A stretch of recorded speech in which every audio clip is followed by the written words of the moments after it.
Antonio, to manipulate history is to manipulate consciousness. And to manipulate consciousness is to manipulate possibilities. And to manipulate possibilities is to manipulate power. Welcome to the show. Got a great show for you today. Want to make a couple quick announcements. First, we want to remind you guys about our Juneteenth event coming up, June 29th, the last Saturday in June. We want you guys to come out to the parade and festival. We're going to change our kickoff position. We're probably going to kick off the parade or step off at 16th and Lakeside. We're trying to make it easy a little bit from the city. They was getting a little squirrely on us about our Superior route. So, but we're going to kick off at East 16th and Lakeside and make that particular program, work for you. So you could come on out all the way out those lakeside and set out your chairs and watch the parade go by. We got the black soldiers, some representative from Tuskegee here, man. We at the park. We're gonna have the representative from League Park talk about the Negro League baseball players. The triple nickel air troopers will be there. So we like to put on programs with a purpose to educate us as well. So it's a good thing. And we don't want you to forget about too, on the 23rd of June, we're doing our African ball at the Mediterranean. Our second annual African ball. So we want you guys to be a part of it. Want you to come out and participate. I kind of coined this as the original Juneteenth programs downtown in downtown. We got some imposters, but I ain't hating too tough. But I want our inner city folks to understand that it was us that's been down there over 10 years or more doing this type of event. So we want you guys to know about that. Come out and participate and show up. Just one other announcement as well is that one of our brothers in the city that deal with black on black crime, brother Art McCoy and his group of activists around town is protesting about how the city is handling some things. They claiming that they want half of that government money, that TIF money, to be spent in our neighborhood, and that's been something that's been talked about for quite a while. All the money's going to downtown and our cities, inner cities being left out. And so it's a left out protest. It's going to be outside of City Hall, in downtown Cleveland, 601 Lakeside. He said we sick of and tired of that same old politics as usual. Money goes downtown while our neighborhoods suffer. Okay, so they're tired of being left out. That's May 8th. That's gonna be next Wednesday from noon to 3 p.m. May 8th. Come on out and support. If you're really interested in looking out for our cities and that money to be spent in our inner cities to help prevent situations and to help our young folks, come on out and support Brother Art doing it. You can call them at 216-804-7462. 206-804-7462. Come on out and support Brother Art and them. He's been doing that for quite a while. So we come on out and support him and make it happen. Brother V. Yes, indeed. Yes, indeed. It's funny that you would bring up money and Mm, talk about appropriations because one thing that I've been thinking about lately is how much of our city's money goes towards public safety. A few weeks ago, there was a state of the city addressed by Mayor Bibb, and he talked about things that are going on in the realm of public safety. And he mentioned the academy, and I think you had 52 cadets that were in the academy, and I think as of today, 3 of them have dropped out, so it's only 49. But he was really effusive about what that means to the city of Cleveland, and I know one of the things that has come up in the conversation is the fact that there is a shortage of officers in the city. They have a goal of about 1,500 police officers, or maybe two short of that. And right now, I don't think there are 1,200 police officers. And I think because of the shortages, they've had to do some things to reduce, I guess, the expenses. So they're having police officers work 12-hour shifts. I think one of the concerns of the previous year was that they paid out a lot in overtime. And of course, they have to pay out overtime because they don't Mhm. have enough officers to cover the Right. shift. So the Mhm. general consensus is we don't have enough police officers. Now, what I think about is the fact that over 54% of Cleveland's budget goes towards public safety. Mhm. So we're spending over half the money that we receive from taxpayer dollars basically to protect ourselves from each other, because that's why the police exist to a certain extent. They exist Mhm. to protect property, and they exist to protect people. Mhm. So, and the evidence of that is ward meetings. You go to a ward meeting, and the councilman is there, and the citizens are there, and the concerns that they bring up most of the time start with public safety.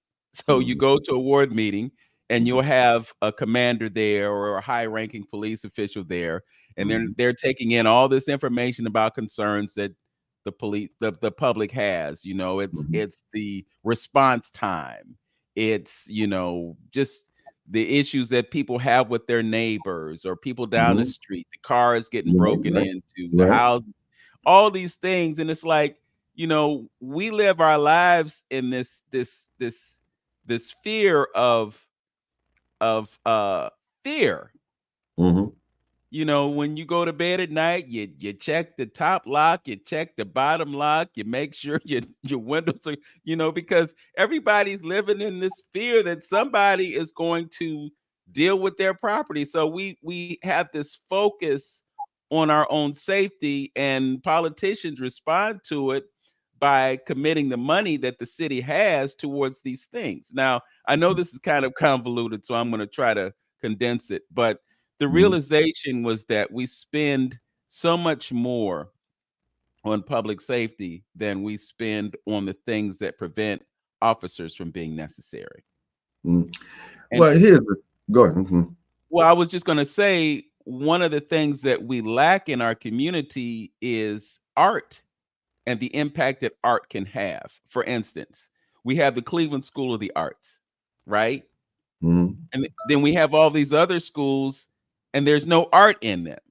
Mhm. But there have been studies that have shown that students are better students because they are involved in art, they're involved in music, they're involved in things that I guess are an impetus for them to be creative and to tap into their creative brains and their imagination. And as you know, we talk about this on the show all the time, the power of imagination.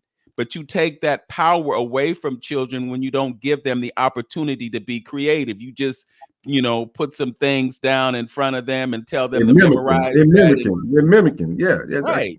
Mhm. right. So Mhm. so the realization was that we got $512 million from the federal government as a result of the American Rescue Plan Act. So we got Mhm. all this money, and then the city had to decide how to spend it. No disrespect to Mayor Jackson, but he spent $100 million on the police, Mhm. Mhm. right? Mhm. There was a grassroots effort to encourage the city to spend some money on the arts. And after the dust cleared, it was decided that they would spend $3 million of the $512 million on the arts, which is why we have the Transformative Art Fund. Mhm. Mhm. Now that $3 million represents 0.5% of the budget. It was a gift from the government. 0.5% of the budget this year goes to art and culture. 0.5% of the budget. Mhm. Mhm. 54% of the budget is to protect us from each other and protect property, basically. I mean, Mhm. we can look at the history of policing in this country and we know why the police even exist. Okay? Mhm.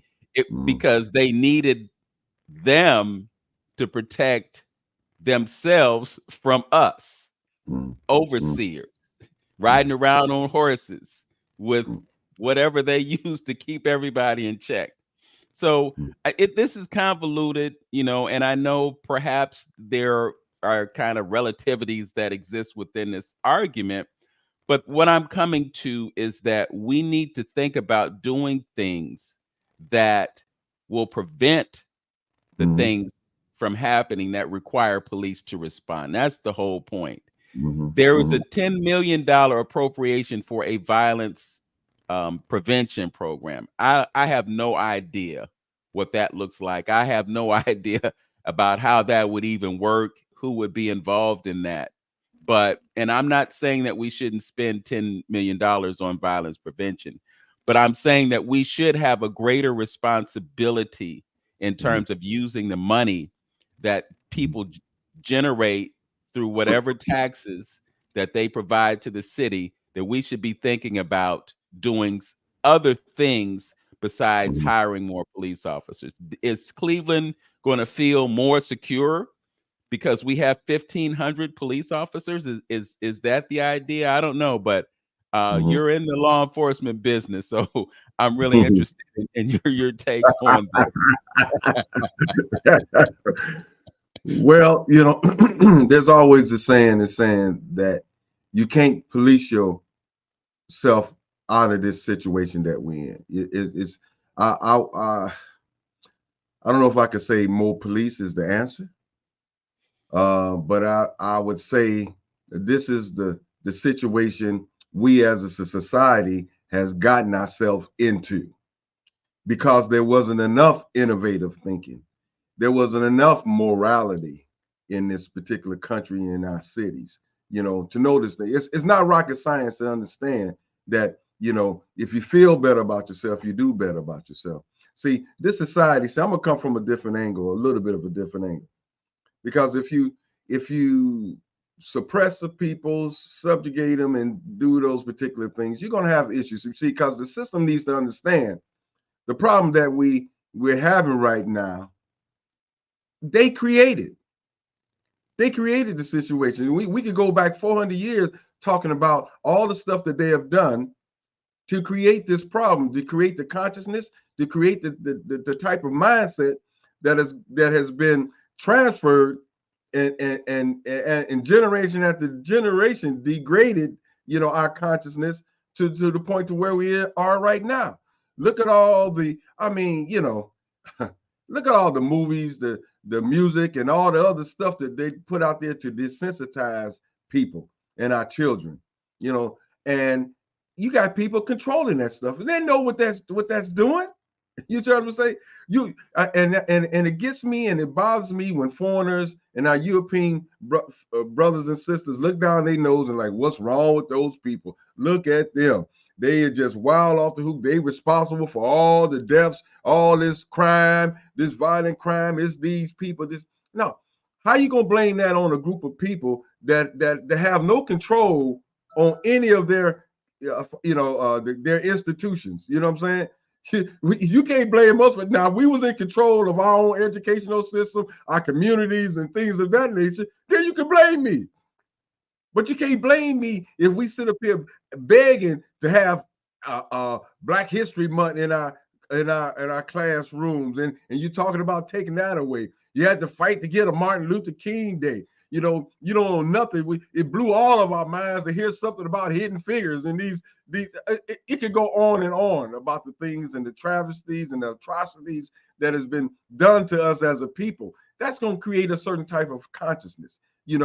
Something that Dr. Amos Wilson say, even for college. This is just a small example, and he talked about, and Vince, you would know this, when they talk about the certain curricular that you need in order to graduate, and they say you got to maybe take a language or things of that nature. So my point is, you don't even see nothing about African language in it. So psychologically, how did that make you feel? Your stuff ain't important. That's not necessary in order to this. And then they go in and, Columbus discovered it. All these light-skinned people, you know, heroes and things. How does that place a person's psyche, as children over and over again, second class, third class citizen? So my point of this. So, and then you go in and you have these leaders that, the things that you're talking about in the preventative side, creating these programs that make these kids feel better about themselves, to show them some self-worth, and that ain't rocket science, man. When you're dealing with a kid in education, we all know that a young kid, you can take a young kid, and with the proper environment and the proper information being put in them at an early age, you can create anything that you want. The movie Trading Places almost told you that. You put a person in a certain environment, you can change their mentality to be anything that you want. But the problem I'm having here, and I'm gonna have to try to say this carefully, but y'all gonna get what I'm talking about. We're still letting folks off the hook that is responsible for putting and interjecting and projecting all this stuff. Who's promoting this stuff? Who's running Hollywood? Who's allowing this particular stuff to be on our brain? Because images and things like that is very important. How you see yourself. Images evokes emotions and actions. So how you feel about yourself. Look at what Black Panther did in that small little time frame. People was going around doing like this, hitting their chest. Women cut their hair off, and you know what I mean? And they just went wild over in Africa. Look how that image have changed the mindset of it. Now imagine that type of imagery being outputted in our communities every day. Every day, our little kids are seeing something positive and seeing themselves in a positive light like that. Can you imagine? So I'm bringing that all back around to say about the crime situation. They developed all this. So now we're in this conundrum of, do we put more officers here? Or, we do things for the kids, or these kind of military schools for the kids, because we definitely got a problem. And so my point is, and I always do, let's get to the root of this. Who pushed this rock off the cliff and started going? Who threw the rock and hid their hand? Let's get to the root. And that's what we're gonna have to sift through and kind of have some type of balances on where we at, because there may be some people we can't save at this particular time. So police gonna be needed, but at the same time, we can start implementing more things. And lastly, what I talked about, I was on Art McCoy show. We got to start these folks that's in our community that is raping our resources. Taking all our money out, the Family Dollars, the Arabs, the Dollar Generals, and all that.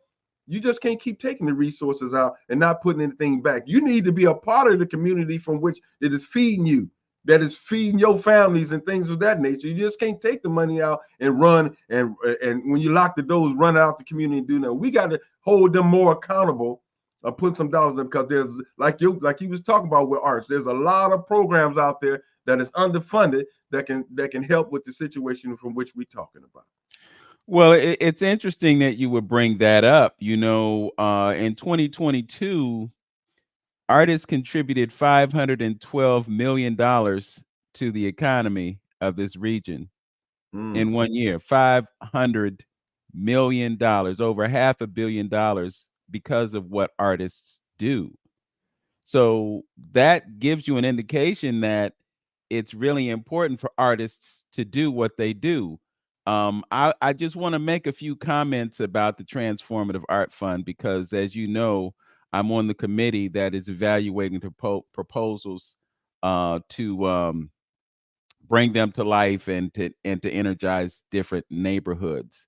And there's only so much that I can say, just based on the fact that I had to sign a non-disclosure agreement. But it is public knowledge that the Transformative Art Fund does exist. It's been talked about publicly. So I just want to say, from being someone who has been able to observe the whole process, it demonstrates the power of art. When you look at artists and what they do, they create solutions. And they have created some solutions. And we'll be able to see the evidence of the power of those solutions. The solutions don't always come from council meetings. They don't always come from meetings that happen in the state legislature and on Capitol Hill and so forth. The solutions come from the people who are on the ground doing the work. I host a radio program on another station, And on this other station, I have routine conversations with people who are in our community and are doing things. And sometimes folks have to find their own ways of funding their efforts. Sometimes they're blessed to get money from other sources. But the bottom line is people are affected by things and they find ways to deal with those things. And those things are not creative ideas that come out of city council meetings. So I know last year there was this idea of the people's budget, and it was Right. about the appropriation of a certain percentage of those tax dollars and letting the people decide how they want to spend that money, and I can guarantee you, if people have a say in how money is spent to address specific issues, they're not going to say, well, we would rather give money to hire more police than we would to do this community program that we know is going to have an impact. You know, it's really sad that, and we've had this conversation before, but it's really sad that as citizens and neighbors, we don't want to be involved in our own policing.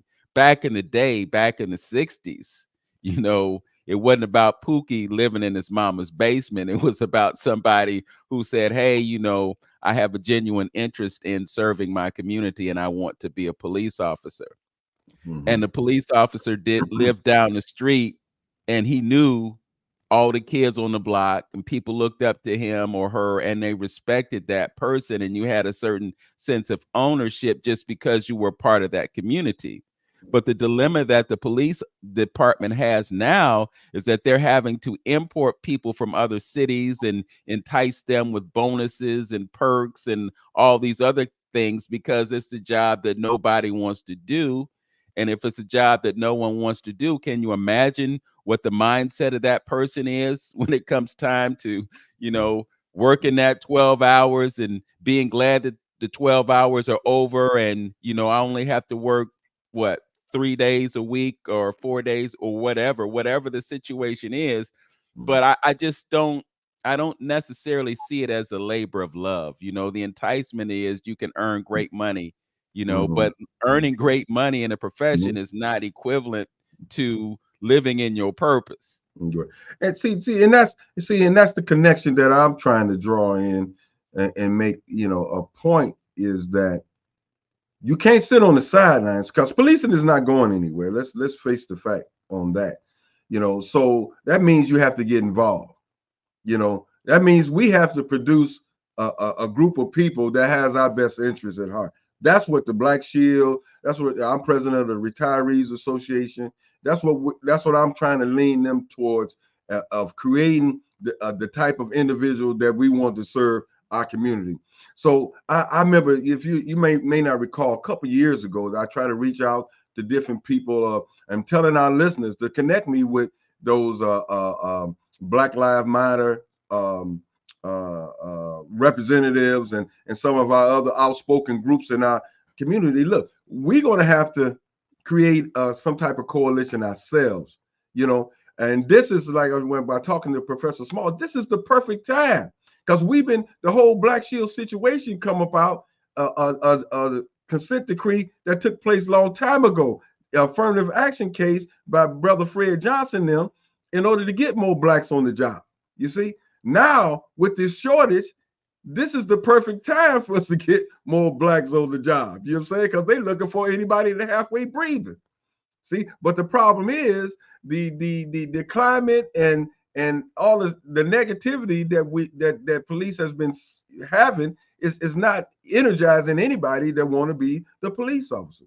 So again, just like anything else, so how we solve this problem, you got to get into the mindset of the individual. That's the only way. We got to make them understand that this is your community. You can't get mad when they bring folks from Bay Village into your community that don't have any background in having a relationship with the African American community. Gonna take them years before they get used to just call somebody standing on the corner that this is a gang of people and they ready to do something. It takes them a while before they can get acclimated and understanding the inner city culture. So if we don't participate in that particular program, and then we allow them to bring outside folks to the inner city, when they start talking to your grandmama wrong and treating you wrong, then that's what you're going to get. So I'm saying these leaders, these orders, we got to take a different turn. We got to all these activist groups, these churches that I wanted to talk to and be a part of. Look, we got to be on the same page and say, hey, let's produce the type of police we want to see in our neighborhood.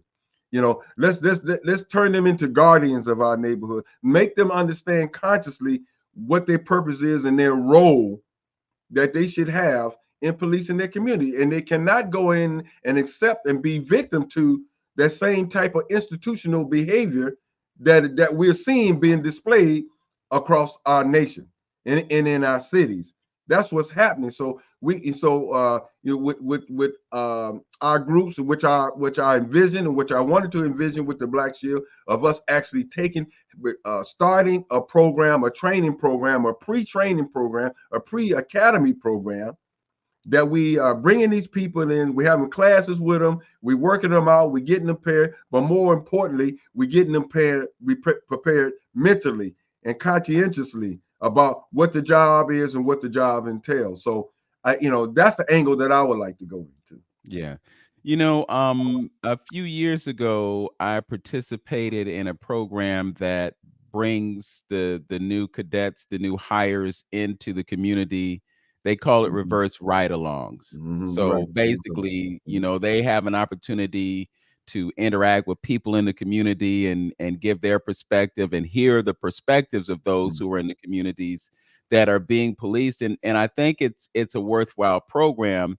But I remember having conversations with a few who had newly been hired, and they had this idea that, they were going to have compassion and concern, and, they're going to look out for the people that they deal with in the course of their policing and so forth and so on.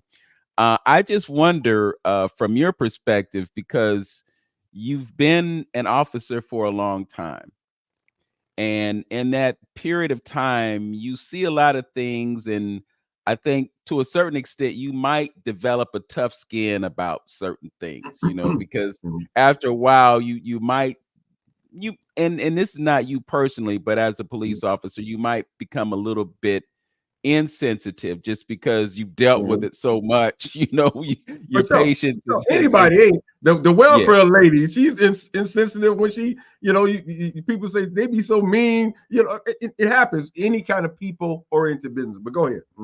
Yeah. So I'm just wondering, how does being in that position change you over a period of time? Well, that's a good question, and there's some things that I'm talking about, writing about, and things like that. That's very important, because it depends on how you go into that particular situation. What kind of mindset are you dealing with in the beginning? Is your true purpose is to help the people? Because we could talk about that as far as politicians is concerned. They could be and show all this kind of activism before they get elected, but when they get in office, because they're subject to their surroundings and all that other institutionalized way of doing things and that pressure, they tend to, you heard him say, you hear him all the time. What happened to so and so? He was this, that, and other. He's this, that, and other. That pressure. That's why we right back around again to our communities and culture.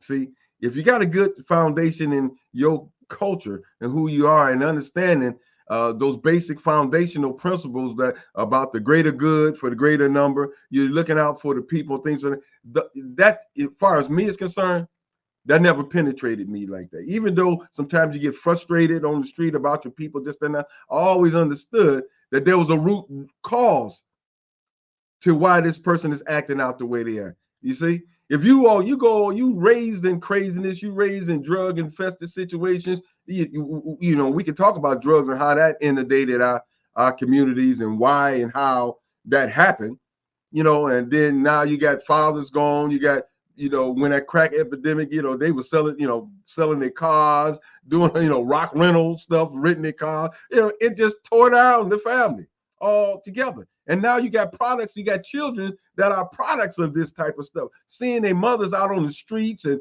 and disrespected themselves. They feeling embarrassed from other kids. And so now you have these heartless felons. You see what I'm trying to say? You come in with type of, then you couple that with the negative games that they see being advertised. They playing Grand Theft Auto, the music that is being pumped out like that. Man, that's a heck of a lot of, that's pressure, brother. That's, and we ain't, and that's what I wanted to do, an image program. We're not outputting anything to counteract any of that negative stuff. We get one Black Panther movie every blue moon to inspire the people to do something positive, or we see a Hidden Figures where we probably can't even get our kids to even watch, every now and then, to inspire us to say we are better, we can do better, and things of that nature. So this is the position that we find ourselves in, so we have to hit them early, and like I said, it ain't rocket science that we have to get into the business of teaching and training our school with something with Kaba Kamene and myself, where we, it was, I felt the same way, and he brought it up the same way. If we don't have the financial backing to build our own schools, then we're gonna have to do these after school programs, you know what I mean, to drill down and talk about who we are to our children.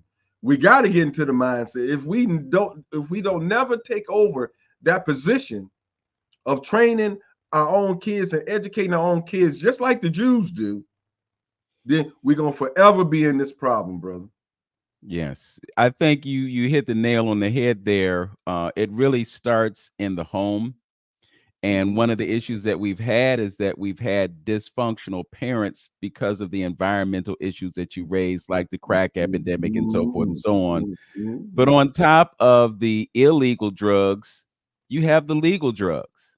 The reality for Black people in this country and Black people around the world, really, but particularly in this country, is that we deal with the impact of trauma on our lives. We deal with the impact of trauma that we inflict upon each other, and we deal with the trauma that results from this assault on our psyches. Yes, absolutely.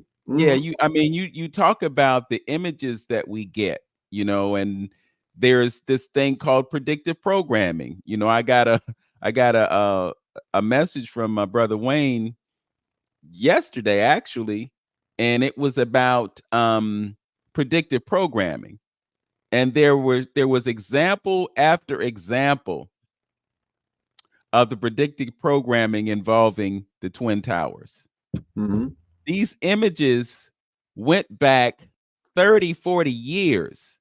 There was an image, I think it was from like 1970, 1980. I think it was 1970 something, that showed an airplane crashing into the Twin Towers.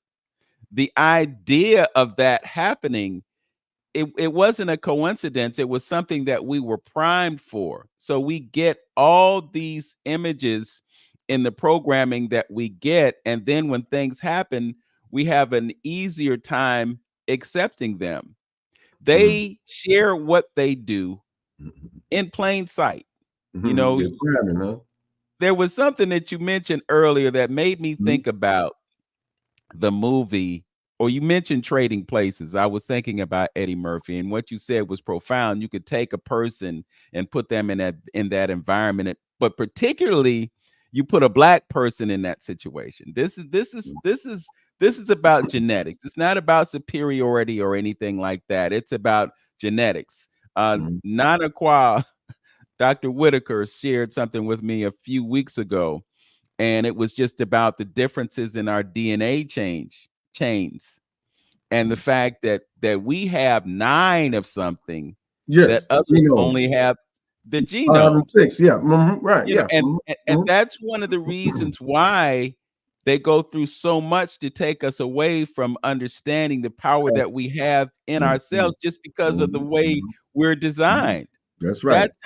That's how you can look at the continent of Africa and see this young person who has created a vehicle that will run on water. Yes, air and all that stuff. Yeah, absolutely. All those things. So, the idea that we would be steered away from the understanding of the power within ourselves, and then we can move over to the idea of religion.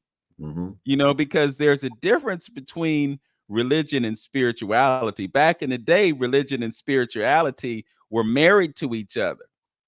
But then you had the Council of Nicaea in 325 AD, and you had this idea no longer are all beings divine beings, only one is a divine being. And then our power kind of slipped away because we stopped seeing ourselves in that manner, in that sense. We couldn't identify ourselves as divine beings, even though prior to that, we had the 42 declarations of freedom from sin.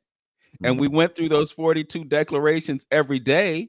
And as we pronounced those things, we hadn't sinned. And we were living our lives as divine beings just based on our understanding. Again, it was Wayne Chandler who brought us to this idea, some of us, that the universe is mental. So when you look at being able to control the mentality of people, you look at being able to control outcomes. You look at being able to control behavior. So if you have this idea that you're less than someone else because you identify as a minority, then you'll always see someone else as greater than you, and you don't look at the power that you have within yourself. You know, when you look at the way we're designed, our bodies have an amazing ability to heal, particularly when we're given the right stimulus. You know, we've had conversations about science versus nature, for instance, and there are some who say, oh, herbs, that's a bunch of crockery. You know, ain't nothing about no herbs. But then you go back and there's this thought or idea, let food be thy medicine. So what do the petroleum producers do? They synthesize something in nature and then they give that to you as a solution, but that solution causes problems. And it's based on science. So they can use these elaborate measures to create something when you can just actually go out in the yard, pull up that dandelion root, prepare it, make a tea, and get results in your body. You know, these are the things that we disconnect from, because I like the way you say it all the time. You say we think that the white man's ice is colder than ours. Yeah, absolutely. Right? That's what I'm saying. The greatest sight game has been played.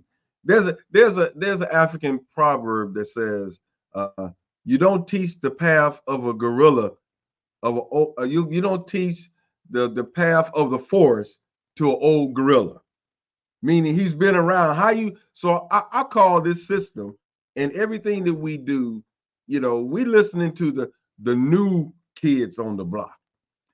If our people been around for centuries upon centuries and thousands of, don't you think these little foundational issues that we having as people, we have found a way to deal with it? But you got new kids on the block that's coming out of the dark ages and never put a civilization together where people lived in harmony and cohesiveness, you know, went around every continent on the planet and disrupted and had issues with, and annihilated. How they can put a system together that's going to be just and work for you. It just don't make sense. It just don't make sense. So my point is, well, for what you're saying, we letting the new kids on the block run the show. It's just like you got a household. You can't kick the parents out the house and let the kids run the house, or you're going to have some dysfunction. And look at the dysfunction, people. The water messed up. The food messed up. The air messed up. Ozone messed up. Economic system messed up. Race relations messed up. Religion messed up.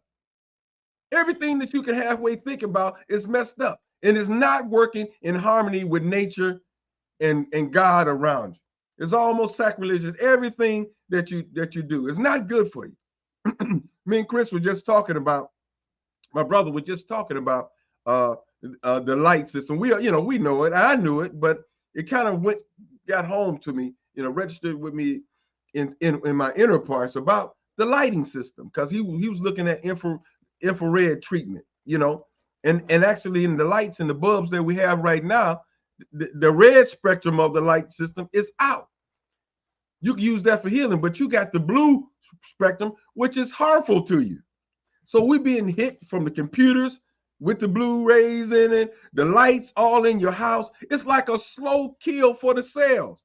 You being like in a rotisserie every day, being shot by something in radiation and don't even know it. You know what I mean?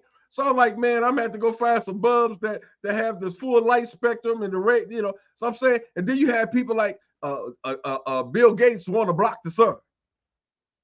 You know what I'm trying to say? Block the sun, my man. What is you talking about? You know what I'm saying? So I'm saying it's a covert and an overt plan that is seriously going on. That's why I stress so much. We better be paying attention to what's going on and get out of the basketball game and do some other stuff right now because folks are serious about what they're doing. So I'm saying all that to say is that we have to go back to what our founding fathers in the motherland and all over the planet. Yes, we've been everywhere, all four corners of the planet. Any place you go, the further you dig, it's coming up black.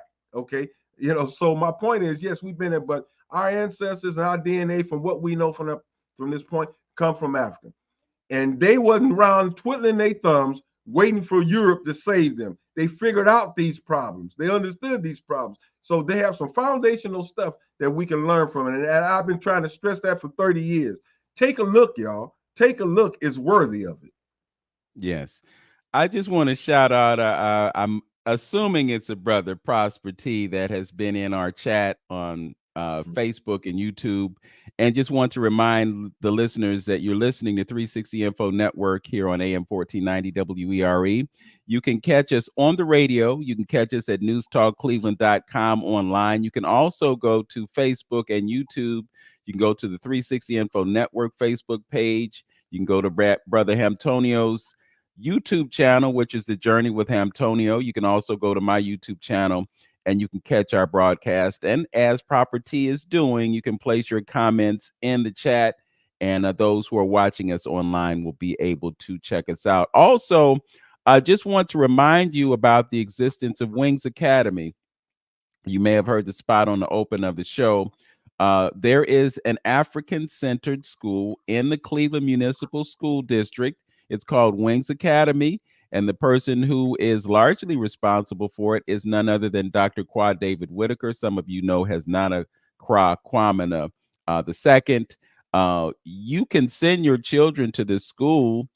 Some of them may qualify, and when they go to the school, they are going to receive an immersive experience in African history and reality. This is one of the solutions that we have talked about that is so important for us, because it doesn't make sense for an oppressor to teach your child how to be free. Come on, man. Doesn't make sense. The whole purpose of the school system is to create a pipeline for individuals to go into prisons and work as enslaved persons. That's what it's about. Let's just call it what it is. That's what it is. That's why those children go to school and some of them don't really have a genuine interest in what they're being taught because of what they're being taught.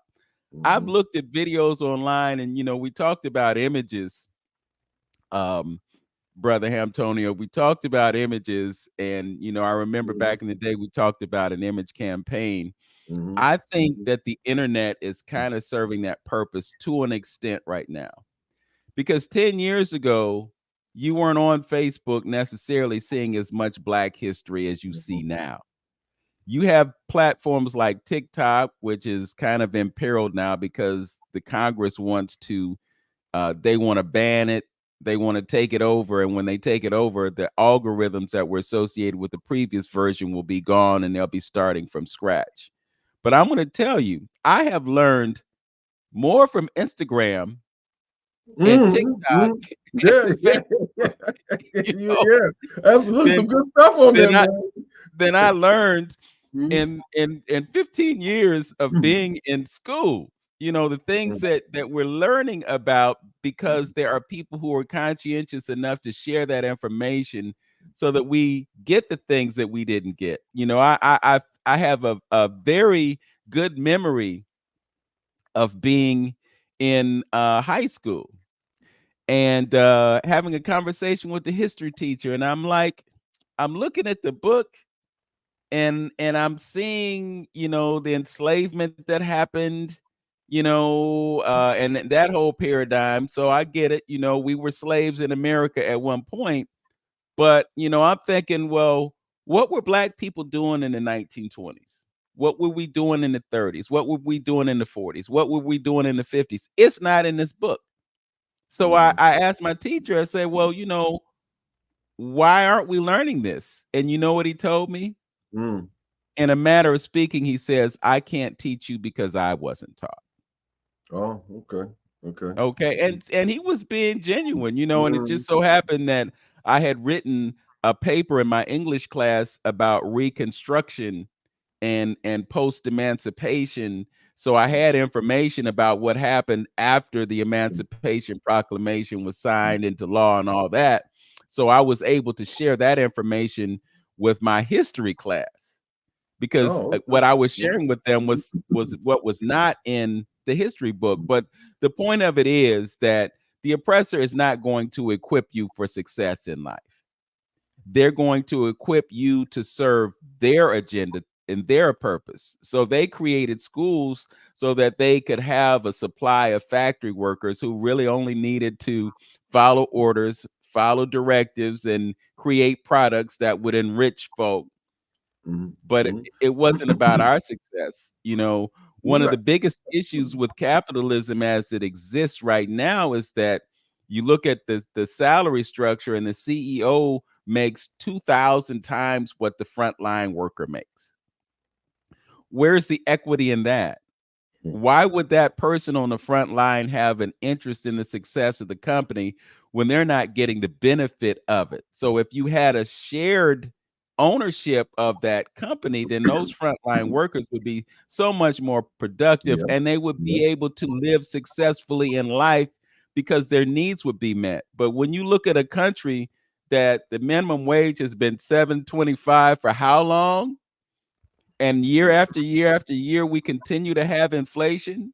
There's no way that what you're Mm. making on your job can cover it's just impossible. And it's by design.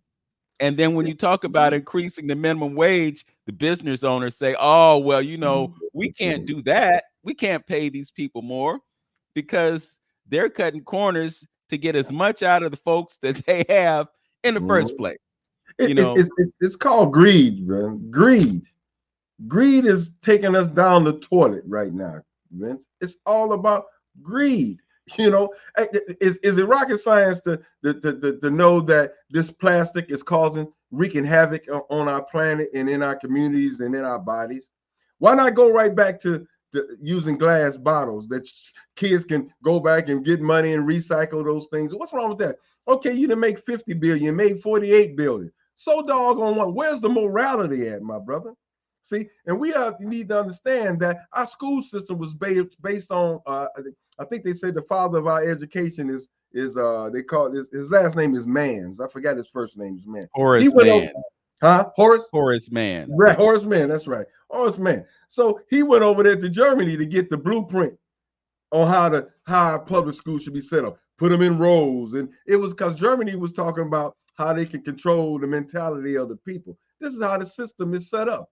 Something Dr. Amos Wilson said, and it's very profound and important.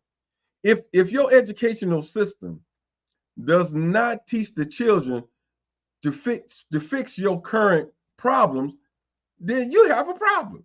You're just self-perpetuating this big old circles of the same situation. If we understand as a community that we need more black businesses, our educational system should be geared towards in our children establishing more black businesses. That's common logic. So you hit it on the head too when you talked about why we think the man is going to ever teach you in. See, this is critical thinking. Actually, it's basic critical thinking to me. Because people get on me with like, Len, well, you can't expect, people ain't had your journey. You can't expect them. I mean, if you 40, if you 50, 60 years old and you call yourself free, having free thinking like you always claim, well, when I start talking about oppression, oh, that was a long time ago. I could buy a house anywhere I wanted. So if you got all this free range thinking how come you just having developed critical thinking and understanding that the man is never going to teach you anything that's going to help you take his foot off your neck. Come on. I mean, that's critical, basic critical thinking. So you're going to have to do your own and be your own. But we don't see people pushing in that direction, especially our talented 10.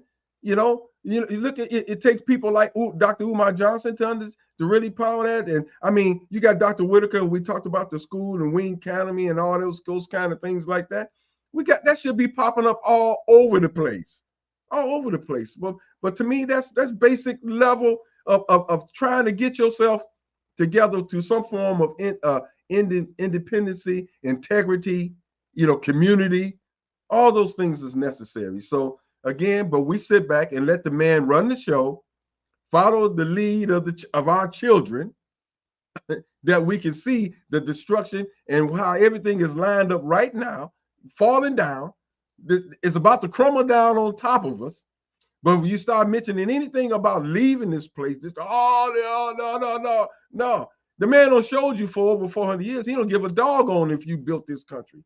He don't care if you built it. He know he built it off your labor and the sweat of your back, but he still didn't give you one iota of freedoms to move about the way you was. It's plenty of Black Wall Streets that we had. We built over 200 some towns coming right out of 20 years out of emancipation. But he found every kind of way to destroy it, break it down, take it away, steal your land and everything.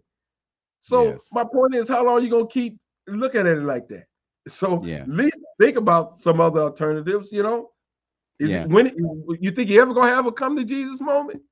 Yeah. Well, you spoke about Black Wall Street, and I think it's really important for us to have a full understanding of what actually happened.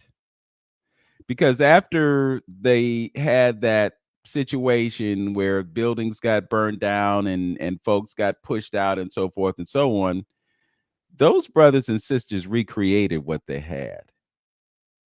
That's the story that needs to be told, and again, it just goes back to the importance of the narrative and the importance of knowing history. We've had so many situations where what we accomplished as beings was swept under the rug. Mm-hmm. We talk about this in February every year. We look at the contributions that Black folk have made to civilization, and then we arrive at the conclusion that we were responsible for civilization. Mm-hmm. And the carbon copy that has been created and credited to Europeans was actually originated by us. And I don't want to sound like I'm being abrasive or cynical or anything, but it just seems as though they have done a very poor job of reflecting what civilization really should be. I mean, we've got all these conflicts going on in the world. Right now, there are students on the campus of Case Western Reserve University who are protesting something that's going in this so-called place called the Middle East. Right? And they're convicted about that. All right. So you've got all these situations, but there is a recognition that something about that situation is not right. And then when you look historically, you see how all these wars have been fought, and they tell you about it. They tell you that it's about one thing when in actuality, it's about something else. Absolutely. Mm-hmm. Like, if you look at the Vietnam War, for instance, this was a war that was supposedly fought because of the threat of communism. But what actually happened during the war is that the rice economy of Vietnam was sabotaged to create opportunity for people who were growing rice in Louisiana. That was one thing that happened. Another thing that happened, and I had a conversation with a brother 3 weeks ago about how they were bringing illegal drugs back to America and the cadavers of soldiers who gave up their lives in the war. Absolutely. Mm-hmm. They came in through Dover Air Force Base, Delaware, and they harvested all of that. It was because it was a pipeline for heroin. It's what Right, it was. right, So they right. tell you one thing, and it's actually something else. And now to make it even Afghanistan. Hmm. more contemporary, you've got companies like Halliburton back in the 2000s, and then now you have BlackRock and Asset Manager. But these companies are also involved in defense contracting, and they're Hmm. also involved in construction. Hmm. So because they're able to manipulate the government, they can see that funds are spent on the military and used, and then they can tear stuff up, Hmm. and then they can put it back together and Hmm. get paid both times. This is how diabolical the system Ingenious. is. It's ingenious. It is, it's like wow. And it's based on violence and destruction. Brother Wayne and I have conversations about silver. Do you know that they put something like 500 ounces of silver into one of those missile warheads? Mm. 500 ounces of silver in one bomb, and then they blow it up. Do you know Man. how life-changing 500 ounces of silver could be to one person right now? Mhm. We're gonna need to continue this conversation because there are some things that I want to put out there about what's going on with the financial system, and we weren't able to get to it within the hour that we've been on AM 1490. Our time is winding down, but I really want to continue this conversation with you, Brother Lynn. I think that there's some folks out there that need to know what we're going to talk about in terms of economy. So I want to take this opportunity to remind folks that we are on AM 1490 WERE, and you can listen to us up until the top of the hour, and we're going to merge over to our Facebook and YouTube platforms. Also want to encourage you, like and subscribe to our channels. I don't know where Brother Lynn is.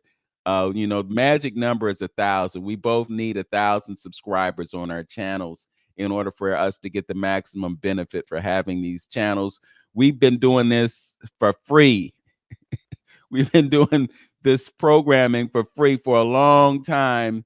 But you can help us. You don't have to pay any money. All you have to do is like and subscribe to the channel, and you will provide a benefit to us as content creators. So if you could just do us a favor, do us a big one, go over to the YouTube channels, like, subscribe, hit the notification bell, and in that way, when we go live, you get a notification. We got about a minute and 15 seconds before we conclude the radio broadcast. Anything you want to share, Brother Lynn? Yeah, I just want to remind people about the rally with Brother Art McCoy and friends, May 8th. That's from 12 to 3 p.m. Come on out and stand up for your right. If you deserve a fair share, let's just man up and speak on it. So that, in front of City Hall, come on out May 8th from 12 noon to 3 p.m. and remind you about the parade and the ball. 216-323-6155. Give me a call. All right. Just want to thank Brother Proper T for chiming in. He had quite a bit to say, and apparently something was resonating with him because he had a lot to say. I also want to thank our engineer, Tone Harley. Again, big ups, Brother Tone. You make it happen for us, and we are grateful. To those of you who are listening on the radio, know yourself, love yourself, be yourself, make today your best day. Peace. Peace. All right, we are at 12 noon and we are continuing the conversation. We were talking about economics, and I just want to point out how economics have been used to control populations. We mentioned earlier about the minimum wage situation. Our economic system is going through a reboot. They called it the Great Reset, and this is something that came up maybe 3 or 4 years ago. We've been talking about this. They have a new payment system that was implemented back in July of 2023. It's called FedNow. And FedNow was the precursor to an idea known as central bank digital currencies. One of the issues that we've been having with our economic system is the fact that because of things that have happened, and we can bring up the pandemic as one example, but there was a need to create a stimulus for the economy. So what they did and we talked about ARPA dollars, American Rescue Plan Act. These dollars were created to stimulate economies in cities across the country. The issue with creating all this money is that the more money you create, the more money you have in a system, the less it is worth. You can look at countries like Venezuela, Zimbabwe, uh, I think Cyprus, other places in the world that have seen their currencies debased to a point where they were worth absolutely nothing. You could go into a store, you'd have to have a wheelbarrow to buy something because it required so much cash to buy something because the money was not worth anything. Well, we're seeing the same thing happen in the United States because of the level of inflation that has happened and because of the amount of money that's in the money supply. So they're going to have to do a reboot. Now, they've been talking about this for months, but there is a prediction that the stock market is going to see a serious crash simply because a lot of those products that are represented in the stock market are overvalued. If you look at a company like Tesla, for instance, Tesla's value is not in the cars. Tesla's value is in the speculation on the cost of the stock. So people are buying this stock because they see that it's going to continue to rise in price.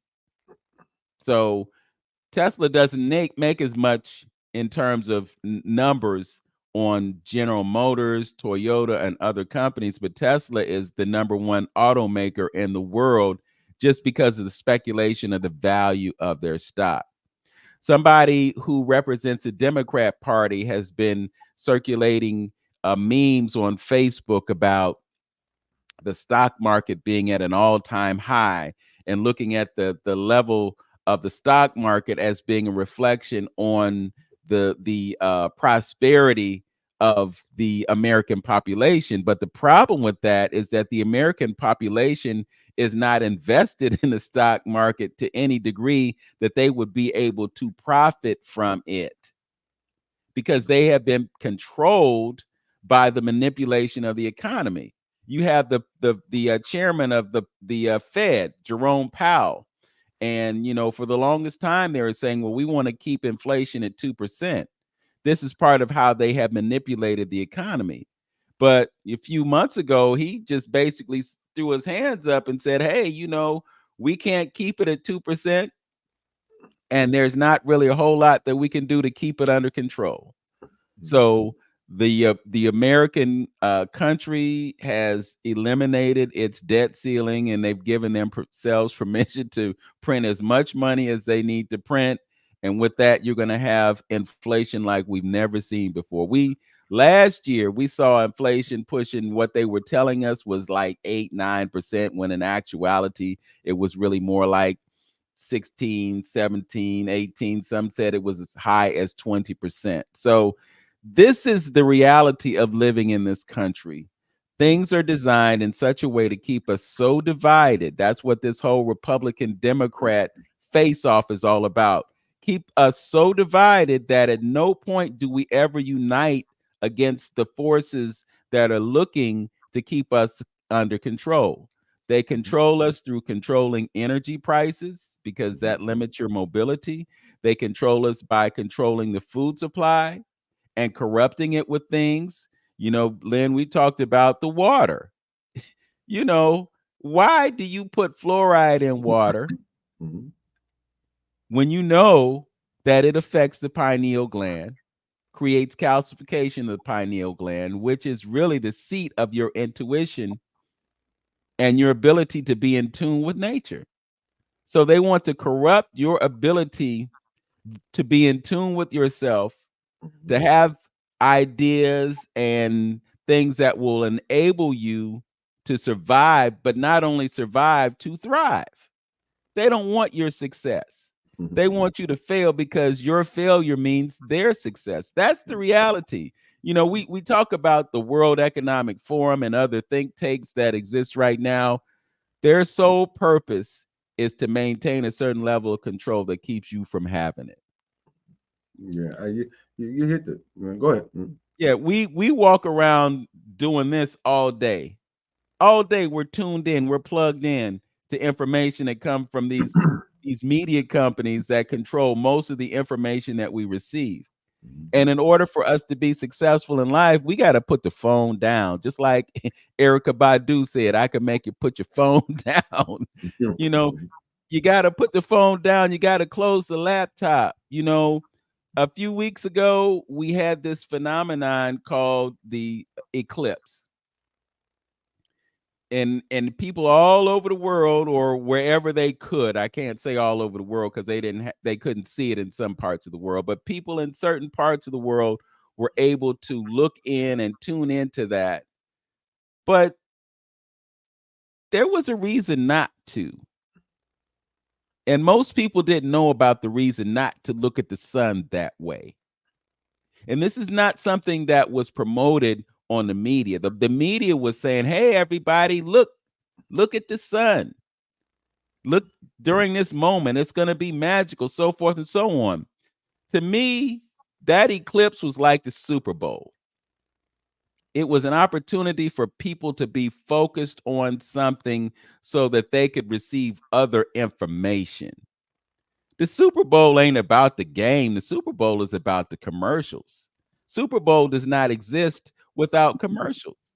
And because so much money is spent on that advertising and the fact that you've got this captive audience at one time, that you can give them whatever messages you want them to get during that window of opportunity. And if you go back to the day of the eclipse, I saw it and other people saw it too. I have never seen so many chemtrails. Wow, you said you 2 or 3 people called me about the out of the blue, like you said, Lynn, did you see wow, what did you say it too? Yep, okay. I saw it. I mean, it Mhm. was just so profound to me that I took pictures of it because it's not uncommon for me because I photograph nature too. But I looked up in the sky and I'm like, "Dang, what the heck is going on here?" It's like, you Wow, know, wow. yeah. So, Mhm. but Brother Wayne shared something with me about the spiritual implications of the eclipse. So, what I chose to do was I chose to be in meditation in that moment. Mhm, mhm, I was in mhm. meditation for an entire hour as the eclipse was happening. And of course my eyes are closed and I'm in trance, but at the same time, I had kind of an awareness of what was going on outside of the room, Mhm, and I could hear the birds chirping, and I could see darkness across my eyelids and so forth. So I mhm, was conscious of aware of what was going on, but I mhm, wasn't focused on the sun.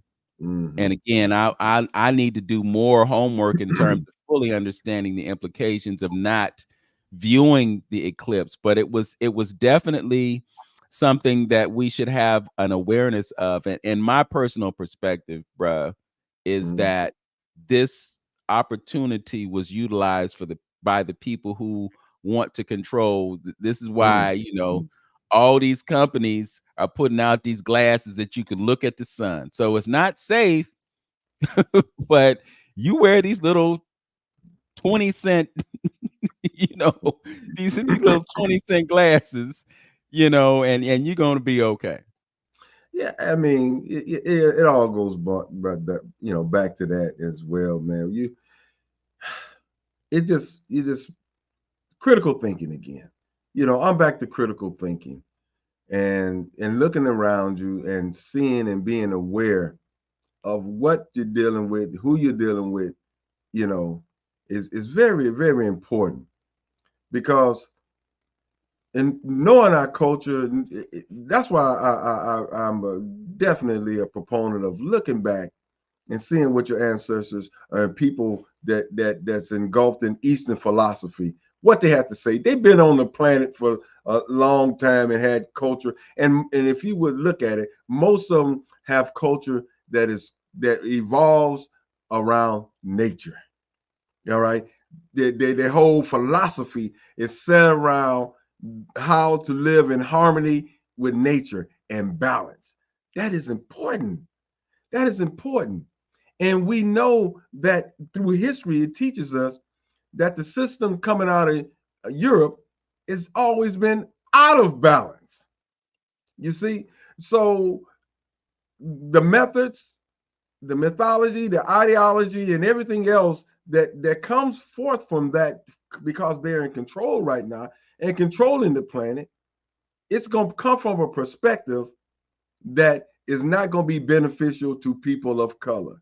You have to understand that. So going back and knowing, and I'm saying that to say, when you talked about those cosmic and celestial phenomenons that are going on, because right now, me and my brother just was talking about it. There's a lot of stuff going on in the cosmos right now. Almost daily, if you're paying attention to articles, the radio's frequencies, sun flares is jumping up like this. Our magnetic field on the planet is a whole lot of stuff that is going on in the cosmos. And that's when you can get almost spiritual understanding nature. When you talked about those particular things, we have Dr. Brown that come on and talk about these equinoxes and the solstices that take place on the planet. Our people understand that during those was times that you're supposed to be and be doing something else other than what we doing. You see what I'm saying? That's why it's so important in learning your culture and learning what our ancestors have put down, because they've been here. They understood it. They see people attitude and consciousness change through a certain time of season. Like we talk about, there's certain foods that you should be eating at a certain time of year that deals with the body and all those things we're not practicing. And then we wondering what's going on with us. We wondering what problem, why we having this problem here and why we having this problem there. So that's why it's so important for us to take a look. And we would be taking a look. We wouldn't be trying to disassociate ourselves with Africa if we knew the true sciences and the development that it came out of Africa. And then when you talked about earlier about that with I think his name, Dr. Phillips, I can't think of his name, when they're talking about those genomes. I seen Sister Quayle Arcana, I think Arcana said the same thing, and I was surprised that she said, about them extra genomes. Black people, melanated people got 9. Other folks got 6. The chimpanzee got 4. And if you got more genomes, that bring forth more intelligence and things of that nature. So your people laid out this roadmap for you on this thing called life. Your Bible speaks about it and not in depth enough about that relationship between you and the cosmos. In Genesis, it said in the beginning, the firmaments in the heavens would be for signs and for seasons and for days and for years. So if our pastors out here telling you, don't you put that astronomy stuff, don't you pay no attention to that astronomy, don't you look at, then you're going to negate the signs. Every indigenous culture on the planet gave reverence to that and understood its connection to the planet and to them. So if God's life force energy is in you and we all connected, then it's going to affect you. So you need to be paying attention about alignments and things of that nature, man. Yeah. And this man is taking you totally away from you, man. Interestingly, you mentioned someone wanted to block the sun, which is so antithetical to all of those cultures that you mentioned that worship the sun. If the sun is the source of your edification, you can't have plants without the sun. You can't grow anything without the sun. People worship the sun because they had reason to. Without the sun, you don't exist, right? So for you to block the sun because you're scared about what the sun is going to do to you, that shows right there that perhaps you're not thinking through things properly, But then, you talk about the genetic differences. Our skin absorbs the sun. We get D3 from the sun. We go crazy during the wintertime, seasonal affective disorder, because we don't get enough sunlight. Our immune systems don't function properly because we don't get enough sunlight, right? But as you said, it's all about nature. When you were speaking, I was thinking about Medu nature.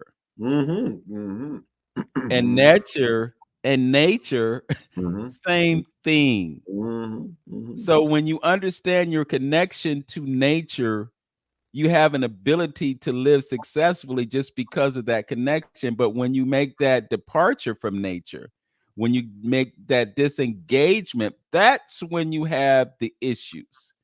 When you eat a whole bunch of processed food, for instance, you're not taking in nutrients, you're taking in chemicals, and the chemicals have an effect on your body. So what do? We take more chemicals. You drank the milk. Your body doesn't have an ability to digest that that protein that comes from milk. So then you go get a pill that's supposed to neutralize the acid so that you can drink the milk and enjoy whatever the milk was in. You know, it's so anti-nature.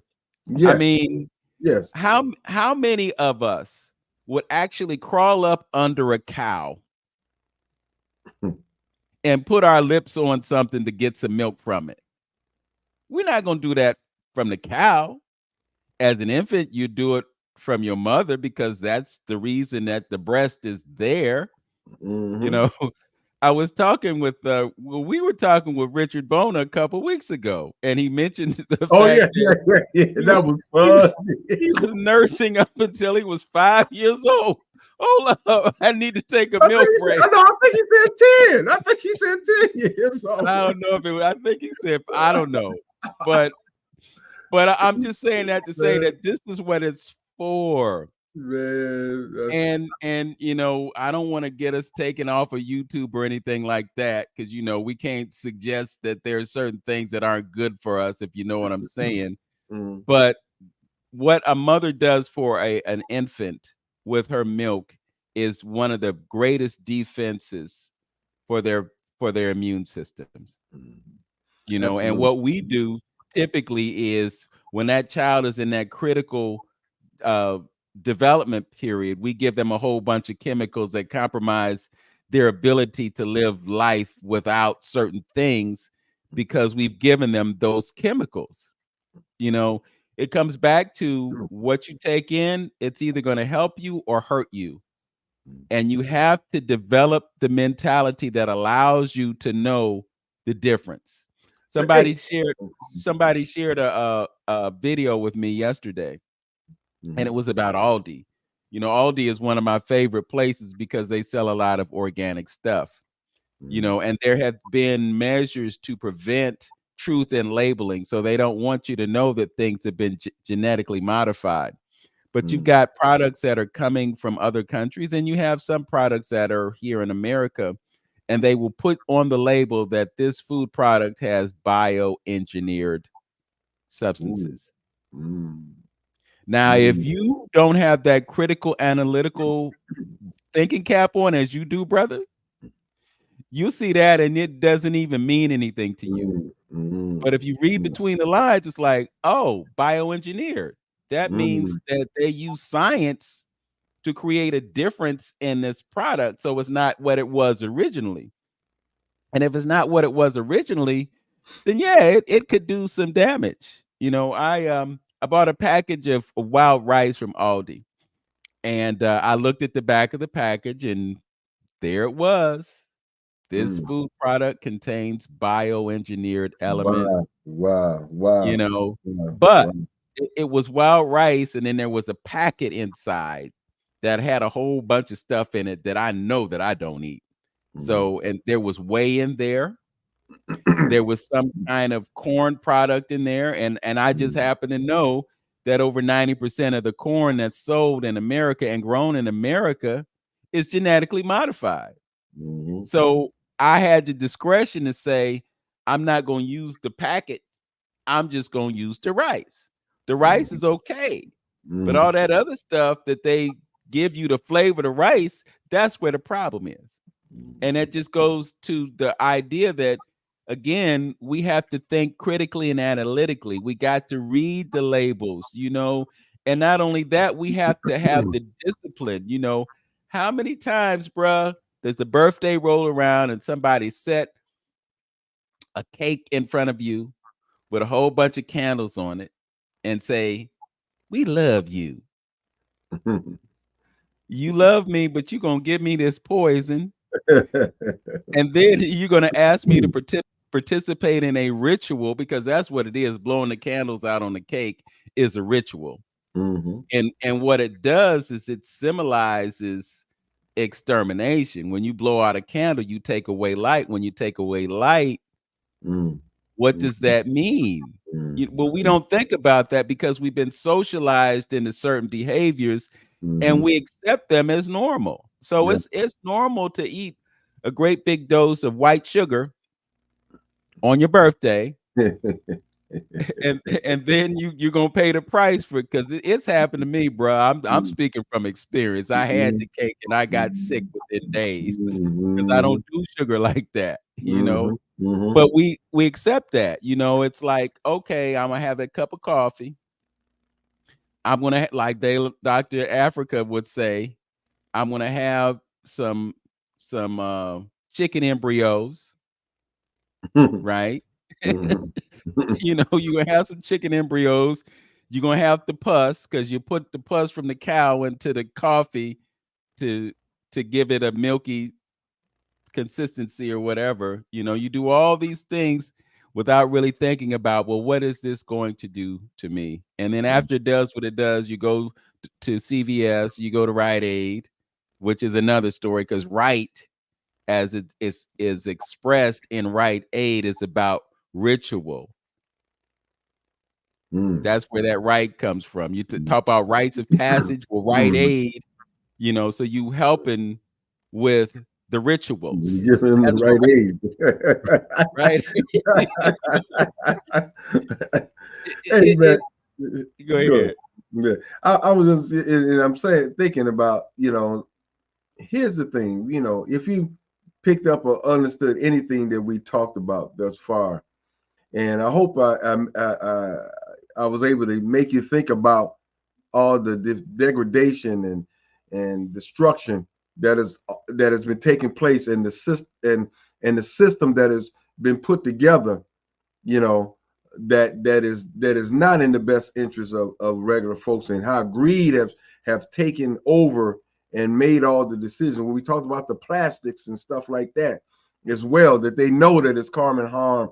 I mean, you can see the prostate cancer running crazy, dementia running crazy, diabetes runs crazy, you know, and you see all these things happening, and you can see from the body to the economy to the planet that this system that this man is running is not working.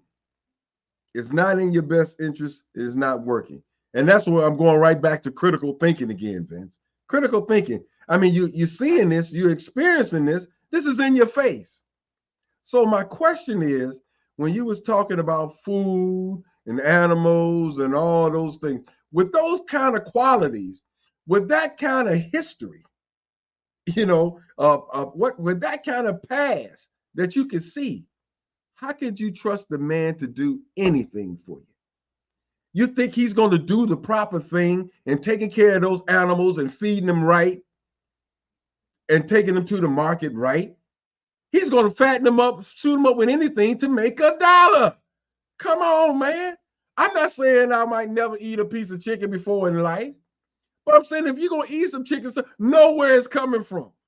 Know who's growing it and what they're being fed, or whatever. At least do that point. That's what I'm making. At least how you gonna sit back and trust the man to do the right thing? Yeah.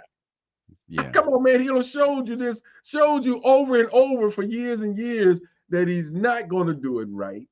And it's all about greed and money because he has to have this superiority. He got to have his foot on somebody's neck, even if his own people. Look what they did in Europe. Even with his own people, he got to have his foot on somebody's neck. So with that being said, when you're having critical thinking, like we said before, how you think you think he's going to ever teach you something that's going to make enable you to rise above or equal with him? You think he ever going to do that? You ever going to feed yourself? So if he's in a minority position on the planet, he gotta have so many lives be taken away. So it's a, he can't have you thrive and eliminate him through just process of living. He can't do that. So he got to keep, like I say, a slow kill with the lights, a slow kill with the water, a slow kill with the fluoride, a slow kill with his medicine, in his hospitals. It's we got to see that, and you can see death all around you, and you see it more and more is occurring more and more, younger and younger and younger. So here, this is what I'm gonna say here. Please, y'all, it just came out. Dr. John Campbell, go to his YouTube channel, and it's a newer version. He got two versions. My brother said he's seen the old one. It was like 3 months ago. It's called DNA, where he's interviewing this guy. One of the DNA's videos, he's by himself. I'm talking about the one. Both of them is good, but the one I just recently seen where he's interviewing this guy, man, and they talking about DNA and all the stuff that we talked about on what's going on with this nanoparticle stuff, RNA, DNA stuff. They explaining it and breaking it down. And you're gonna think, what if you got any conscientiousness and got a critical mind, you're gonna be thinking in your head like, my God, what is this man doing? And where is he trying to take the human race? That's what you're gonna say. DNA, and it just recently came out, it's only a day old, by Dr. John Campbell. I just pulled it up on YouTube. There's one called DNA in Florida. That might not be it. No, but it features Dr. John Campbell, and I'll continue to look for that. Okay. Brother Wayne shared an interesting video with me called "The Greatest Show on Earth," and it was about your former president, number 45. And it was just absolutely amazing. I had no idea, for the longest time, I thought that he didn't have a clue about what was going on. But the truth of the matter is he knows more than you think he knows. And he had something called a capitulation tour. This president went to all these different foreign countries, and he met with leaders of all these different foreign countries, and they basically were put in a position to bow down to him. He went to Korea, and he actually set his feet on North Korean ground. No other president had ever done that. Right. He went to China, he went to India, he went to all these different places, and everywhere he went, they had to bow down to him. There was also information in this video that indicated that he still has a position within the hierarchy of things, even though he's going through all the things that he's going through right now. And the fact that President Biden is not really the president. This is what this video says. You can look it up, the greatest story on earth. It's not on YouTube, though. It's on Rumble. So you got to go to Rumble to get this, because YouTube ain't going to let this out there. But it is an absolutely fascinating story. I wanted to circle back to the economy, because there was something that I kind of left out of the conversation, and that is the importance of precious metals. Most of us aren't familiar with the blockchain. We're not familiar with cryptocurrency. We're not familiar with Forex. We're not familiar with precious metals. But right now, there's something called the Great Takeaway taking place. And it's a transfer of the wealth from those who don't have to those who do have. So what they're looking at doing is creating a scenario where you don't own anything. The slogan for the World Economic Forum is, you will own nothing and be happy. So if you don't own it, that means they own it. They own it and they control it. That's their mission. So you have currency in America that's not backed by anything. In 1971, President Nixon unhooked the US dollar from being backed by gold. And the problem was that the US dollar is and was the world reserve trading currency, which means that foreign countries were obligated to use the US dollar in their trading. Well, if they came to America and they said, "Here's my dollars, give me the gold." If all of these countries at one time said, "Okay, we want our gold," then America would have they would have run out of gold. They didn't have enough gold on hand to cover all of these requests for an exchange. So at that point, he implemented a temporary measure, which is still in place years later, that would prevent the dollar from being backed by anything. So now you have countries like India, China, Russia. They're buying up as much gold as they can, and they're looking at backing their currencies with gold. Well, what impact does that have on the US dollar? If people have a choice between using something that's backed by gold and something that's not backed by gold, what do you think their choice is going to be? It's going to be to get something that has value. So what you can do right now in order to preserve the integrity of the things that you have saved over a lifetime is you can convert that from fiat currency into precious metals, because then you will have something that has value, something that is tangible, something that you can hold in your hand, something that can be used as an instrument of exchange. So let's say somebody has a $20,000 car and you want to buy it. Gold is somewhere around $2,500 an ounce right now. So in order for you to complete that transaction, you would just need 10, 11 coins. You just bought a $20,000 car, right? Because you use something real to receive something real. When you look at the way borrowing and all of that stuff happens with houses and cars and stuff like that, when you go to the bank and you give them your money, they issue credit. And there is something called the fractional reserve system. At a certain point, it used to be when you came to the bank with your $100 and you say, okay, I want to put this money in the bank.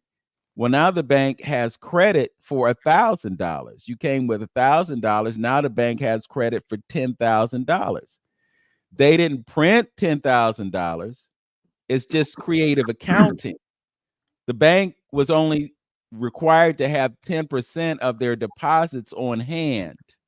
And they can lend out 9 to 10 times what they have. Right. So what they do with this credit is they use that credit to lend money to other people, and then they charge interest on it, and then they make more money. Marvelous. Ain't that marvelous, bro? I mean, it was genius. It was genius. So if you take it to a larger extent and you look at our economy overall, America is almost $35 trillion in debt. $35 trillion in debt. And what they collect from US taxpayers is not enough to cover that debt. So reality is you got all these other countries that's sitting on all this gold. America don't have it like that. America is broke. And all it does year after year is they say, well, we'll just give ourselves more credit. And then they create, through creative accounting, they create the appearance that they got all this money that they don't really have. And at a certain point, this money is not going to be worth anything. Since 1913, the dollar has lost 98% of its value. So as they continue to create more money, it's only a matter of time before it's not worth anything. And that's why they want to create something else, and that something else is central bank digital currencies. Now, with the central bank digital currencies, one of the knocks on it is that it's programmable. That means that they can turn it on and turn it off however they choose to. So if they look at how you live, and this is where 15-minute cities come into play. If they look at how you've been spending your money, they can say, oh, well, you spent $300 on gas. and you only live 5 miles away from where you work. So if you spend all this money on gas, that means that you burning up the gas, and it's having a detrimental impact on the ecology because your carbon footprint is too large. So they can say, okay, well, you can't buy any more gas. Or if they're concerned about health, okay, you got a drinking problem. You buy a fifth of vodka every day, right? Over a period of a week, bruh, you bought too much vodka. You can't buy no more vodka because it's doing you no good. And if you're feeding it to other folk, it's not doing them any good either. So they can prevent your transaction. If you don't think that this is real, it is real.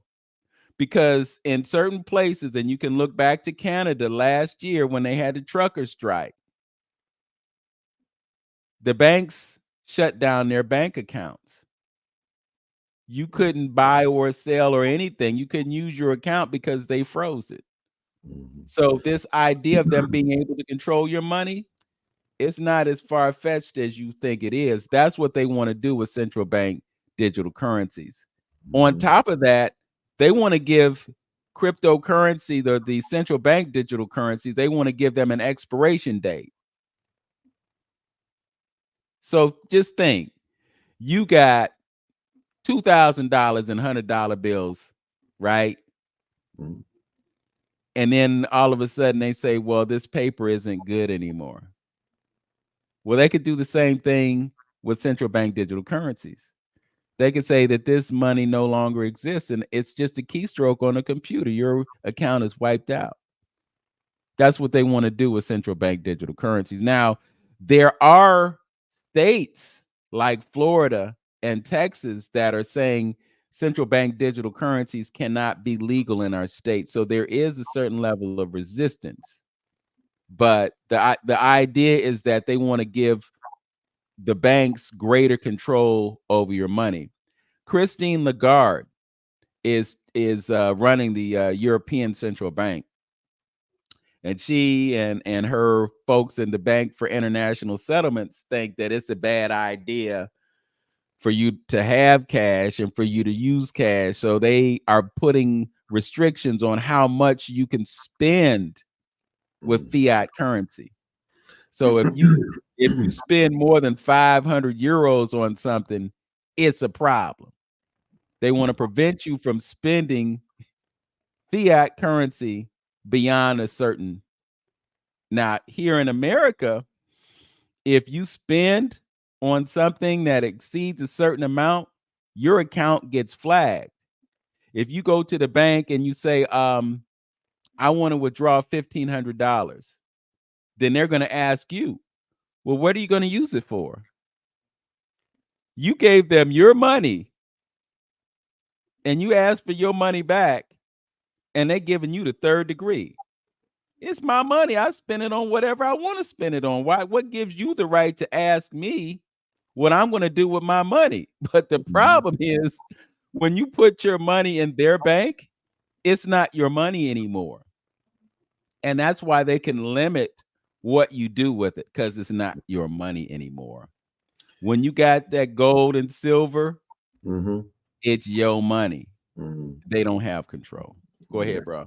Yeah, it's just interesting to see. I'm back to this. Again, corruption on top of corruption. You start a system. Okay, let's go back a little bit to America. How America was formed. They emptied their jails in Europe. Okay, so you got a bunch of you got a system that is made up of unjust people. So how can you have a just society made up on unjust people? Okay, so they've been formulating this thing why they've been entertaining us for quite some time, some centuries. They've been working on this in some decades. And like one of our people in the chat talking about, which I was going to touch on, and the interesting part to all that, what you're saying with this dollar, is when this whole Federal Reserve situation came into place too, with that debt situation that you was talking about. It's strange, you know. Now you got a non-federal group of banks and people actually printing the money for the country. These are the people we owe this debt to, you know, and they funnel in the money that we owe back to, you know. If people don't know, that's Lincoln had some faced some demise because of that's he was gonna come up with the greenbacks. The greenbacks. Kennedy was talking or teetering around with that whole situation too. There's some statements out there where some presidents say, "How we get in this situation here where we got this outside entity printing our money for them?" That's why Saddam Hussein was killed. He was talking about dealing with some dollars and natural resources with the euro dollar. They had to take him out because we always talk about Gaddafi's situation with resources and things of that nature. We're gonna see what they're gonna do with Africa when they talking about the gold coin that is coming out and some other things. Ghana was talking about having first rights for any gold being mined there. I just seen a video the other night that they was talking about is small amounts in comparison, but Nigeria, Cameroon. Look at the video. Nigeria, Cameroon, and Cameroon, and I forgot the third place place. But they're all taking their gold deposits that America had on ice for them. They taking it back. And this guy was suggesting that it was through some instability that they were seeing as far as America is concerned, like that, you know. So my point is, it's hard to keep a lie going. It's hard to, corruption, and when you're dealing with karma, you're dealing with universal principles. These things are gonna come back. And this is what some of the things that I'm suggesting is that look at some other outside sources, like you said, precious minerals and things of that nature, or going to some other places like Africa that is developing. Because I think Brother Seiko and maybe Brother Whitaker, when we was talking about Africa, I believe all three of them kind of touched on that. Even though Africa may be in the situation that they're in right now, how we look at them, but guess what? They don't owe nobody nothing. They're not in debt. They own their houses. They own it. It's not the whole credit system is not flourishing throughout Africa. You don't go get no bank loan to buy no car. You gotta have some dollars to buy a car. So they got physical assets over there. So actually, while we looking down our nose at them, they may be in a better financial situation doing because they own their house. So the question I want to ask people then, how many of us owe $50,000 to a black person? I'll wait. You don't owe no big debt to no black person. You owe big debt to everybody else. You are paying them. You see? So we have to change that position, brother. And I'm just giving another way of looking at all of that. I want to bring up the comment that Brother Gerard made about the banking system existing because people believe in it. And that is absolutely true. What they have sought to do is maintain the confidence of the American people in the system. So if you remember last year, you had a number of banks that kind of went under all of a sudden. What happened was the Fed came to the rescue, and some of those other banks came to the rescue. So when they went under, Chase kind of gobbled them up. So what you're going to see over a period of time is consolidation of the banks. And the issue with that is that some of these smaller banks, some of the regional banks, some of the community banks, those are the ones that provide opportunity to people in those respective communities based on relationships. Right. When you take those banks out of the picture, you take away those relationships, and then you imperil businesses that depend on banks for money. You talked about Kennedy and you talked about Lincoln, but there was a president in 1913 when the Federal Reserve was created. His name was Woodrow Wilson. Wilson.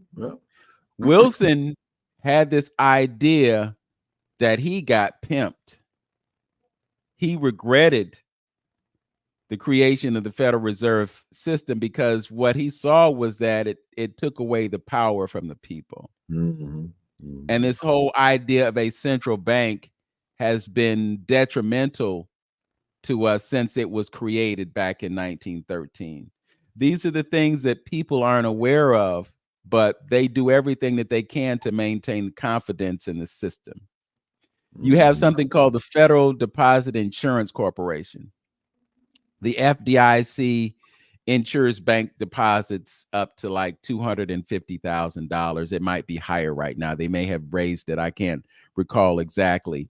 But the issue with the Federal Reserve is that they don't have enough to cover their exposure. So the FDIC is insolvent, and the FDIC is what is backing up all of these banks. But it goes back to the idea that really, for all intents and purposes, America is broke. So that takes you back to the importance of having gold and silver. You need to be buying some gold and silver. I'm not a financial advisor, so don't look to me for advice, but I can tell you based on what I know that it is important for you to have some precious metals in your investment portfolio if you don't have them. What you can do now is you can roll over funds from your retirement account into a precious metals account. So then it changes it from fiat currency into precious metals. So you have something that is a true store of value, and it's one of the ways that you can protect your savings. Because as the US dollar declines in value, becomes debased and deals with the ravages of inflation, you still have something that is increasing in value. Gold right now is at an all-time high. Silver, because of the industrial demands of it, is in short supply. So it being in short supply means that its value is going to increase exponentially, even more so than gold. Even more so. But you should have both because they both have their strengths, and you can take advantage of the strengths that both of those things have. In terms of cryptocurrency, there are, you're not going to believe this. A couple years ago, there were only like 2,000 or 3,000 cryptocurrencies. As of today, there are at least 2.4 million cryptocurrencies. Come on, man. You got to be kidding me. And you have asset managers like BlackRock who have asked for and received ETFs from the Securities and Exchange Commission, exchange traded funds. So BlackRock, a company that 3 years ago was poo-pooing Bitcoin, now they buying it like it's going out of style. So you got BlackRock, you've got Fidelity, you've got other asset managers that are buying all of this Bitcoin, and they're going to do ETFs on other coins like XRP. So what this means is that you're going to have this infusion of market capital into the cryptocurrency world. So if you thought it wasn't legit, well, there was a lawsuit that was partially resolved by a judge that declared that XRP is not a security, it's a commodity, which means it's not subject to regulation by the Securities and Exchange Commission. Oh, okay. Okay. So what that means is that this cryptocurrency will have a place in the world economic system. And it's being adopted and utilized by banks around the world to facilitate cross-border payments. What does this mean? I know this is like gobbledygook to some folk, but what this means is that in certain situations, you're not using the traditional banking system to transfer money from one place to another. In the old system, they used something called the SWIFT system. And with the SWIFT system, it would take 3, 4, 5 days for the money to clear. That meant that somebody was holding your money before it got to where it needed to go. And usually there's some kind of cost in that transaction. Right. Well, with the blockchain, and a cryptocurrency like Bitcoin, you could have a friend in Ghana, and the friend in Ghana has something that you want. So if you want to make that purchase, you could just send Bitcoin through the internet, through the blockchain to that person without a third party. Mm-hmm. And it happens within the space of 5 minutes, not 5 days. Mm-hmm. Mm-hmm. So there are reasons that this is advantageous to people who are conducting business. So the European Central Bank, the Federal Reserve, the big bank of all banks, the Bank for International Settlements, they all said, maybe we should be using this blockchain. Mm-hmm. And that's what they're doing. They have created a system within the blockchain in order to facilitate these transactions using cryptocurrency, which means that you're not using fiat currency. Mm-hmm. Yeah, See? and he found out it's more secure too, in a sense. Yeah, that footprint on it. But let me see. I got about 3 or 4 minutes, Vince. Somebody's coming to look at this house. But go ahead. Okay. Yeah. So I just wanted to put that out there. There are alternatives to the current system. What you want to think about is being your own bank. That means having control of your own money. And you can do that through the ownership of precious metals. You can also do that through the ownership of cryptocurrency, because you can store your cryptocurrency on a personal device that you have complete control over.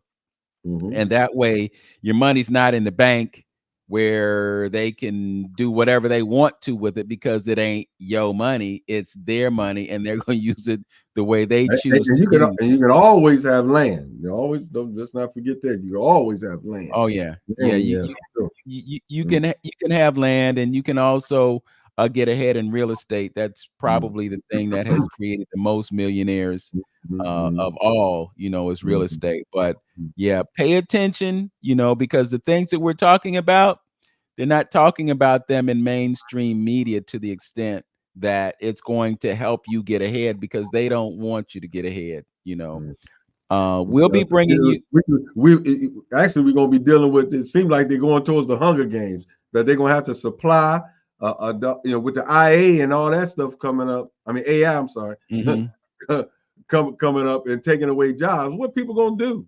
You're gonna have to give the government got to give them a stipend or something, or give them those that fed now, and you only got a month to spend it, and so this is where we're going.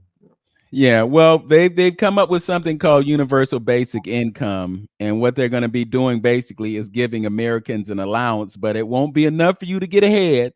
It'll be enough for you to maybe get by, maybe not, but once again, that's the way that they control.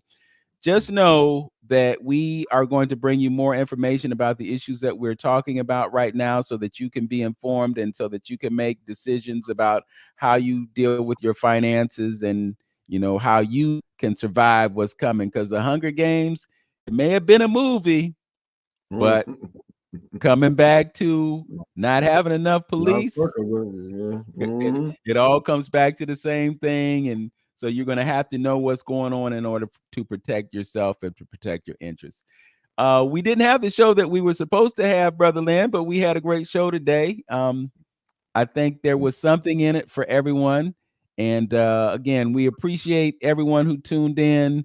Thanks to Proper T and our brother Gerard for tuning in and chiming in. We couldn't post everything, but we did want to share your sentiments, and we'd like to invite everyone. Check out our YouTube channels, subscribe, comment, like it. It helps us out, and it will help you out in the long run as well. As always, know yourself, love yourself, be yourself, make today your best day. Peace, everyone. Peace, y'all. Peace. All right there, brethren.